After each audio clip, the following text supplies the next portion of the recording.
Good evening students.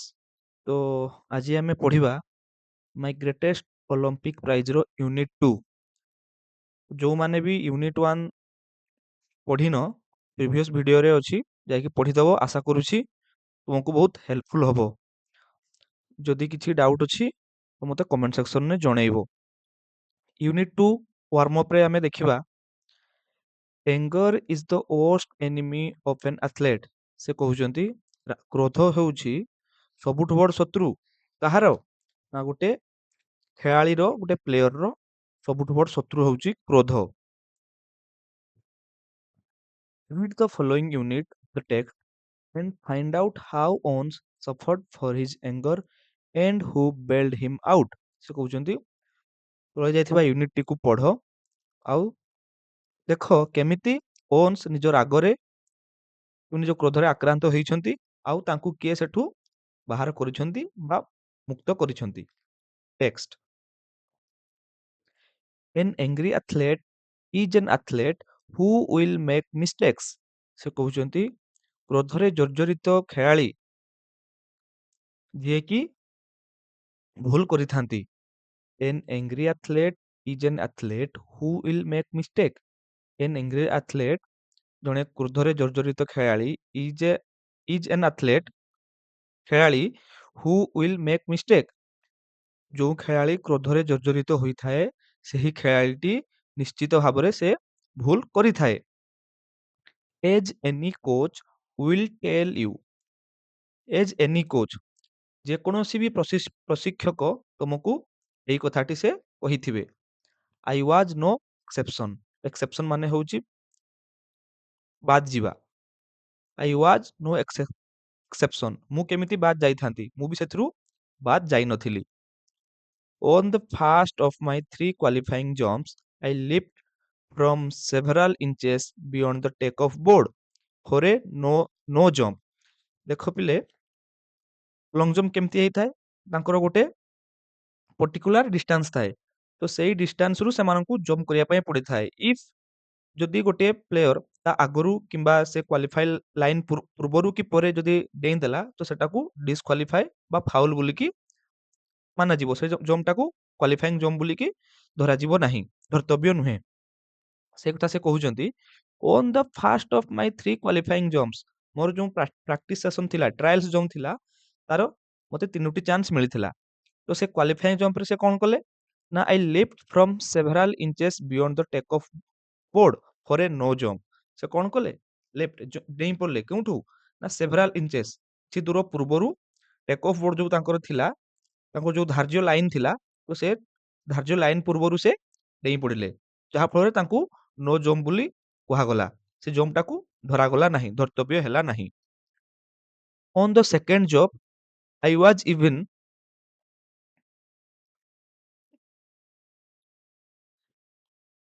ସେ କହୁଛନ୍ତି on the second jump I was even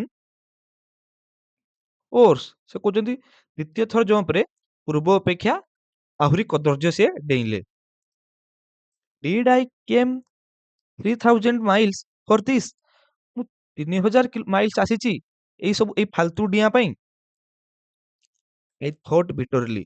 ତିକ୍ତ ଭାବରେ ଅଶାନ୍ତି ହେଇକି ସେ ମନେ ମନେ ଭାବିଲେ। To fail in the trials and make a fool myself। ସେ ଭାବିଲେ ମୁଁ 3000 କିଲୋମିଟର କଣ ଏହା ପାଇଁ ଆସିଛି ଯେ ଏଇ ମାନେ ମାନେ କ୍ୱାଲିଫାଇଂ ଜମ୍ପରେ ମାନେ ଟ୍ରାଏଲ୍ସ ଜମ୍ପରେ ମାନେ ନିଜକୁ ବୋକା ଭଳି ଡେଇଁବି, ଏଇ କଦର୍ଯ୍ୟ ଡେଇଁବି, ଏଇ ପାଇଁ କଣ ମୁଁ ଆସିଛି 3000 mile ଡେଇଁକି।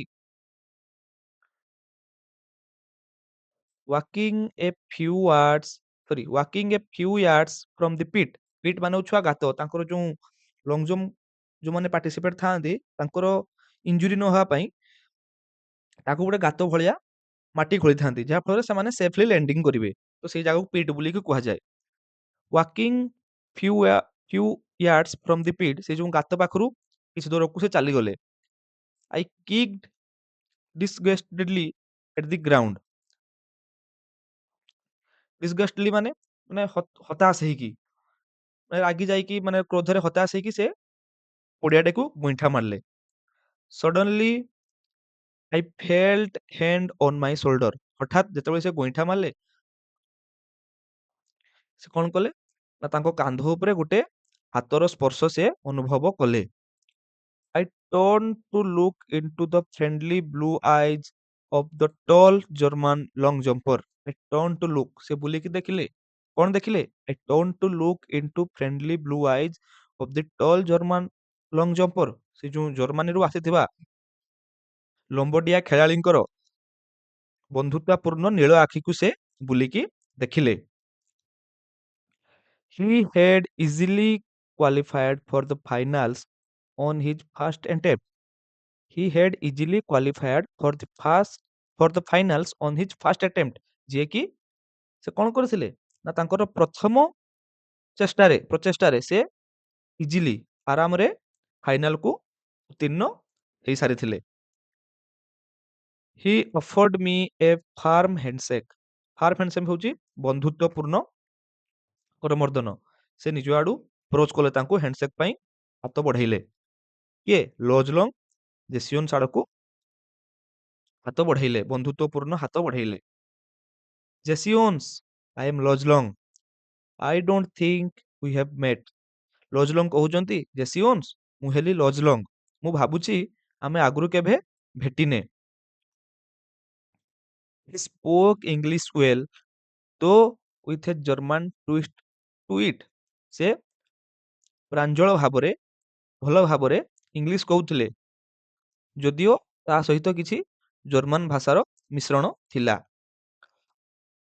Glad to meet you, I said।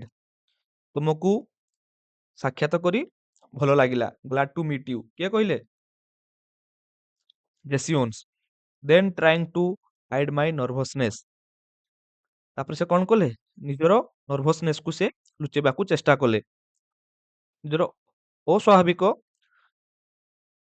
ଆଚରଣକୁ ସେ ଲୁଚେଇବା ପାଇଁ ଚେଷ୍ଟା କଲେ। I added, how are you। ମୁଁ ସେଥିରେ ପୁଣି ମିଶେଇଲି କଣ?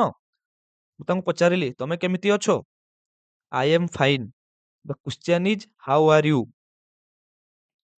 ତାପରେ ସେ କହୁଛନ୍ତି ମୁଁ ମୁଁ ଭଲ ଅଛି, the question is how are you। ମୋର ପ୍ରଶ୍ନ ଥିଲା ତମେ କେମିତି ଅଛ? What do you mean, I asked। ଯେତେବେଳେ ଲୋଜଲଙ୍ଗ କହିଲେ ମୁଁ ଭଲ ଅଛି, ବାକି ମୋ କ୍ୱେଶ୍ଚନ ଟା ଥିଲା ତମେ କେମିତି ଅଛ, ତାର ଉତ୍ତରରେ ଜେସିଓନ୍ସ କଣ କହିଲେ? What do you mean, କଣ କହିବା ପାଇଁ ଚାହୁଁଛ? I asked, ଜେସିଓନ୍ସ ପଚାରିଲେ। Something must be eating you, he said। ଲୋଜଲଙ୍ଗ କହିଲେ ତମକୁ ଭିତରୁ କିଏ ଗୋଟେ ଖାଇଯାଉଛି। Proud the way foreigners are when they have mastered a bit of American slang। କୋଉ ଢଙ୍ଗରେ କହିଲେ ନା ଯେମିତି ଗୋଟିଏ ବିଦେଶୀ ଆମେରିକୀୟ ଭାଷାରେ ସିଦ୍ଧହସ୍ତ ହେଇଯାଇଥିବ, ସେଇ ଭଳିଆ ଭାବଭଙ୍ଗୀରେ ସେ ଆମେରିକାନ ସ୍ଲାଙ୍ଗ, ଆମେରିକାନ ଲାଙ୍ଗୁଏଜ ସେ କହିଲେ, ଯେମିତି ସେ ଆମେରିକାନ ଲାଙ୍ଗୁଏଜ କୁ ପୁରା ମୁଖସ୍ତ କରିଦେଇଛନ୍ତି। You should be able to qualify with your eyes closed। ତାପରେ ଲୋଜଲଙ୍ଗ କହୁଛନ୍ତି ତୁମେ ତ ଆଖି ବୁଜିକି କ୍ୱାଲିଫାଇ ହେଇଯିବା ଦରକାର, ତୁମେ ତ ଆଖି ବୁଜିକି ଉତ୍ତୀର୍ଣ୍ଣ ହେଇଯିବା ଦରକାର, ତୁମର କଣ ଅସୁବିଧା ହଉଛି? Believe me, I know it, I told him। ମୋତେ ବିଶ୍ୱାସ କର, ମୁଁ ଏ କଥା ଜାଣିଛି, ମୁଁ ତାଙ୍କୁ ଏଇ କଥା କହିଲି। And it felt good to say that to someone। ଆଉ ଏଇ କଥା କହି ସାରିଲା ପରେ ମୋତେ ବହୁତ ହାଲକା ଲାଗିଲା, ମୋତେ ବହୁତ ଭଲ ଲାଗିଲା। For the next few minutes we talked together। ତାପରେ କିଛି ମିନିଟ ପାଇଁ ଆମେ କା ସହ କଥା ହେଲୁ। I did not tell long what was eating me। ମୁଁ ତାଙ୍କୁ କହିଲିନି ଯେ ମୁଁ ମୋତେ ଭିତରୁ କଣ ଖାଉଛି। But he seemed to understand my anger। But ତାଙ୍କୁ ଦେଖିକି ଲାଗୁଥିଲା ମୋ ମନ ଭିତର ରାଗଟାକୁ ସେ ବୁଝି ପାରୁଛନ୍ତି। And he took pains to reassure me। ଆଉ ସେ ମୋର ଦୁଃଖ ନେଲେ। କଣ ପାଇଁ ଦୁଃଖ ନେଲେ? ନା ଟୁ reassure me, ମୋତେ ସମ୍ଭାଳିବା ପାଇଁ, ମୋତେ ସମ୍ବେଦନା ଦେବା ପାଇଁ, ମୋତେ ଏନକରେଜ କରିବା ପାଇଁ ସେ ମୋର ଦୁଃଖ ନେଲେ। Although he, he had been schooled in Nazi youth movement। ଯଦିଓ ସେ କେଉଁଠୁ ପଢିଛନ୍ତି ନା ଦ ନାଜି ୟୁଥ ମୁଭମେଣ୍ଟ, ନାଜି ଯୁବ ଆନ୍ଦୋଳନ, ସେଠାରୁ ସେ ଲାଳନ ପାଳନ ହେଇଛନ୍ତି, ସେଠୁ ସେ ତାଙ୍କର ଆଇଡିଆ ନେଇଛନ୍ତି, ସେଠୁ ସେ ବଢିଛନ୍ତି। He didn't believe in the Aryan supremacy business any more than I did। ଯଦିଓ ସିଏ ନାଜି ଥିଲେ, ଜଣେ ନାଜି ଯୁବକ ଥିଲେ, ଆଉ ସେ ନାଜି ୟୁଥ ମୁଭମେଣ୍ଟରୁ ସଂସ୍କାର ପାଇ ଆସିଥିଲେ, ତଥାପି ସେ ଏଇ ଯୋଉ ନାଜି ଆରିଆନ ସୁପରମେର୍ସି ଯୋଉ ତାଙ୍କର ବିଜନେସ ଥିଲା, ତାଙ୍କର ଯୋଉ ବେପାର ଥିଲା, ସେଗୁଡାକୁ ସେ ତାଙ୍କ ସେ ଥିଓରିଟାକୁ ସେ ବିଶ୍ୱାସ କରୁନଥିଲେ। ଦେନ୍ ଆଇ ଡିଡ୍, ଯେମିତି ଜେସିଓନ୍ସ ତାଙ୍କ ଥିଓରିକୁ ବିଶ୍ୱାସ କରୁଥିଲେ, ଲଜଲଙ୍ଗ ଜଣେ ନାଜି ଯୁବକ ହେଇକି ବି ସେତିକି ସେ ବିଶ୍ୱାସ କରୁନଥିଲେ। We laughed over the fact that he really looked the part pro। We laughed over the fact that really looked the part pro। ଆମେ ସେଇ ମୁଦ୍ଦାରେ ହସିଲୁ। କୋଉ ମୁଦ୍ଦାରେ? ଯେ ଯେ ଜଣେ ଲଜଲଙ୍ଗ ଜଣେ ନାଜି ଯୁବକ ହେଇକି ହିଟଲରଙ୍କ ଥିଓରିରେ ବିଶ୍ୱାସ କରୁନଥିଲେ, ସେଇ କଥା ନେଇକି ଆମେ ସାଙ୍ଗ ହେଇକି ହସିଲୁ। An inch taller than I, he had a lean, muscular frame, clear blue eyes, fair hair, and strikingly handsome face। ସେ କହୁଛନ୍ତି an inch taller than I, ମୋଠୁ ସେ ଗୋଟେ ଇଞ୍ଚ ଲମ୍ବା ଥିଲେ। He had a lean, muscular frame, ତାଙ୍କର ବଡିର structure, ତାଙ୍କର ବଡିର ଗଠନ କଣ ଥିଲା? ଲିନ୍। ଲିନ୍ ମାନେ ହେଉଛି ୱିଦାଉଟ୍ ଫ୍ୟାଟ୍, ମସ୍କୁଲାର। ଆଉ ସେ ବହୁତ ମସ୍କୁଲାର ଥିଲେ, ଦମ୍ଭ ମାନେ ବଳଶାଳୀ ଦେଖାଯାଉଥିଲେ। କ୍ଲିୟର ବ୍ଲୁ ଆଇଜ୍, କ୍ଲିୟର ନୀଳ ଆଖି ତାଙ୍କ ପାଖରେ ଥିଲା, ପରିଷ୍କାର ନୀଳ ଆଖି ତାଙ୍କର ଥିଲା। ଫେୟାର ହେୟାର, ଆଉ ଫେୟାର ହେୟାର ମାନେ ଧଳା ବାଳ, ଧଳା ବାଳ ତ ନାଇଁ, ବ୍ରାଉନ, ବ୍ଲଣ୍ଡ କଲର ଯୋଉଟା। ଷ୍ଟ୍ରାଇକଲିଂଲି ହ୍ୟାଣ୍ଡସମ୍ ଫେସ୍, ଆଉ ଆଟ୍ରାକ୍ଟିଭ ହ୍ୟାଣ୍ଡସମ୍ ଫେସ୍, ଚମକପୂର୍ଣ୍ଣ, ମାନେ ଆଖି ଲାଖି ଯିବା ଭଳି ତାଙ୍କର ଚେହେରାଟା ଥିଲା। Finally Singh that I head କାମ୍ ଡାଉନ୍ ସମହ୍ୱାଟ୍, ପରେ ଦେଖାଗଲା ଯେ ମୁଁ ମୋର ଯୋଉ ରାଗ ଥିଲା, ଭୟ ଥିଲା, ନର୍ଭସନେସ୍ ଥିଲା, ମୁଁ ସେଠିରୁ ଆସ୍ତେ ଆସ୍ତେ ଆସ୍ତେ ଆସ୍ତେ ରିକଭର କରୁଛି। ନିଜକୁ ମୁଁ କାମ୍ ଡାଉନ୍ କରିଦଉଛି, ନିଜକୁ ମୁଁ ସମ୍ଭାଳି ଦଉଛି। He pointed to the take off board, ସେ ଟେକ୍ ଅଫ୍ ବୋର୍ଡ ଆଡକୁ ଆଙ୍ଗୁଳି ଦେଖେଇଲେ। ଲୁକ୍ ହି ସେଡ୍, ସେ ମତେ କହିଲେ ଦେଖ। Why don't you draw a line a few inches at the back of the board and aim at making your take off from there। ସେ ମତେ ଗୋଟିଏ ଉପଦେଶ ଦେଲେ। ସେ କଣ କହିଲେ? ତୁମେ ଗୋଟେ କାମ କର, ତମେ କଣ କର ନା, ତୁମେ ଯେଉଁଠୁ ଡେଉଁଛ, ଆମର ଯୋଉ ଟେକ୍ ଅଫ୍ ବୋର୍ଡ ଯୋଉଠି ଥିଲା, ତା ପୂର୍ବରୁ ତମେ ଗୋଟେ ଲାଇନ କଣ ପାଇଁ ଖାଞ୍ଚି ଦଉନ? ସେ ଲାଇନ ଟା ଡ୍ର କରି ସାରିଲା ପରେ ସେଠିକୁ ତୁମେ ଏମ୍ କରିବ, ଆଉ ଯୋଉ ଲାଇନ ରୁ ଡ୍ର ମାନେ ଲାଇନ ଟା ତୁମେ ଡ୍ର କରିଛ, ସେଇ ଡ୍ର କରିଥିବା ଲାଇନ ରୁ ତମେ ଡେଇଁବ। You will be sure not to foul and you clearly ought to jump far enough to qualify। You will be sure not to foul, ଯେମିତି ତମେ କୌଣସି ଅସାଧୁ କାମ ନ କର, ଆଉ ଦେଖ ତୁମେ କେମିତି କ୍ୱାଲିଫାଇ କରି ଯାଉଛ। ସେ କହୁଛନ୍ତି why don't you draw a line a few inches at the back of the board and aim at making your take off from there। ସେ କହୁଛନ୍ତି ତମେ କଣ ପାଇଁ ଗୋଟେ ଲାଇନ ଟାଣୁନ, ଯେଇଠୁ ତମକୁ ଟେକ୍ ଅଫ୍ କରିବାର ଅଛି, ତୁମେ ସେଇଠି ଗୋଟେ ଲାଇନ ଟାଣି ଦିଅ, ଆଉ ସେଇଠିକୁ ଏମ୍ କର, ଯେ ଡେଇଁଲା ବେଳେ ସେଇଠୁ ହିଁ ତମକୁ ଡେଇଁବ। You will be sure not to foul, ତମକୁ କୌଣସି ଅସାଧୁ କାମ, ତୁମେ ଯେମିତି କୌଣସି ଅସାଧୁ କାମ ନ କର। And you certainly ought to jump far enough to qualify, ଆଉ ତମକୁ ସେତିକି ତମକୁ ସ୍ପେସ୍ ମିଳିବ, ଯାହା ଫଳରେ ତୁମେ ସେତିକି ଲମ୍ବା ଡେଇଁବ, ଆଉ ତମେ qualify କରିଯିବ। What does it matter if you are not fast in trials। କଣ କଣ ବା ଅସୁବିଧା ହବ ଯଦି ତମେ ଆଜି ଟ୍ରାଏଲ୍ସରେ ଯଦି ତମେ ଫାଷ୍ଟ ନ ଆସୁଛ, ତ କିଛି ଅସୁବିଧା ହବ ନାହିଁ, କାରଣ ଟ୍ରାଏଲ୍ସଟାକୁ କାଉଣ୍ଟ କରାଯିବ ନାହିଁ। ଟୁମରୁ ଇଜ୍ ହ୍ୱାଟ କାଉଣ୍ଟସ୍, କାଲି ଯାହା ହବ ସେଇଟାକୁ କାଉଣ୍ଟ କରାଯିବ।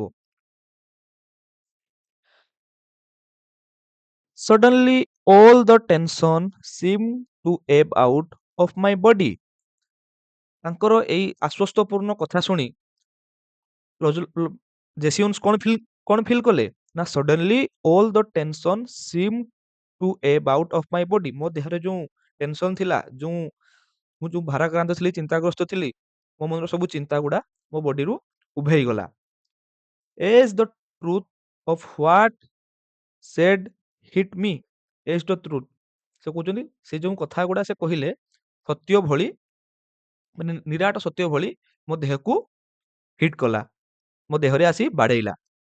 କନଫିଡେଣ୍ଟଲି I drew a line a full foot behind the board and proceed to jump from there. Confidently, ଆତ୍ମବିଶ୍ୱାସର ସହ I drew a line, ମୁଁ ଗୋଟେ ଗାର ଟାଣିଲି କେମିତି, a full foot behind the board, ତାଙ୍କ ଯୋଉ ଟେକ୍ ଅଫ୍ ବୋର୍ଡ ଥିଲା ସେଠୁ ସେ ଗୋଟେ ପାଦ ଛାଡ଼ିକି ଲାଇନଟିକୁ ଡ୍ର କଲେ, ଆଉ ସେଇଠୁ ସେ ଜମ୍ପ କଲେ। I qualified with almost a foot to spare, ଆଉ ସେ ଜମ୍ପ କରିସାରିଲା ପରେ କ୍ୱାଲିଫାଏଡ୍, ଆଉ ସେ ଉତ୍ତୀର୍ଣ୍ଣ ହେଲେ with a almost a foot to spare, ଗୋଟେ ଫୁଟ ଛାଡ଼ିକି ତାଙ୍କର କ୍ୱାଲିଫାଇ ଜମ୍ପରୁ ଗୋଟେ ଫୁଟ ଛାଡ଼ିକି ସେ ଡେଇଁଲେ ଆଉ କ୍ୱାଲିଫାଏ କରିଗଲେ। ଆଶା କରୁଛି ପିଲା ସମସ୍ତେ ବୁଝିପାରିଥିବ। ଯଦି କିଛି ଡାଉଟ୍ ଅଛି ତ ମୋତେ କମେଣ୍ଟ ସେକ୍ସନରେ ଜଣେଇବ। ରହିଲି, ଜୟ ଜଗନ୍ନାଥ।